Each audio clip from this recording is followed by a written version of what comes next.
কী গো, ফ্রিজে আজকের কী সবজি আছে? কি কাঁচকলা আছে? ঠিক আছে, কাঁচকলা দিয়েই আজকে একটা উপযুক্ত পদ বানাবো। কাঁচকলা তো কী হয়েছে।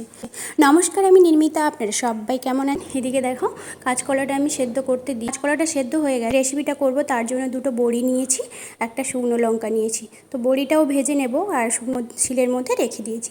তারপরে নিলাম পেঁয়াজ আর রসুন। পেঁয়াজ আর রসুনটাকেও সুন্দর করে ভেজে নেব। তো হয়ে গেছে, এরপরে কাঁচকলাটা দিয়ে দেব। দেখো, এদিকে বড়ি দুটো ভেঙে নিলাম, আর এই যে রসুন আর পেঁয়াজটা দেবো। এর মধ্যে স্বাদ মতো লবণ দিয়ে দেবে। ব্যাস, এভাবে এবার সুন্দর করে বেটে নিতে হবে। এর মধ্যে একটু তেলও দিয়ে দেবে, সুন্দর লাগবে আরও খেতে। তবে যদি আপনারা বানিয়ে খান, অবশ্যই খাবে, আমি কথা দিচ্ছি। তো চলো, এদিকে আমার রেডি হয়ে গেছে আর ওদিকে আমার ভাতও কমপ্লিট হয়ে গেছে। সবাই ভালো থাকবে। আবার কোনো নতুন ভিডিও নিয়ে তোমাদের সামনে ফিরে আসবো। তো এখন চলো, টাটা।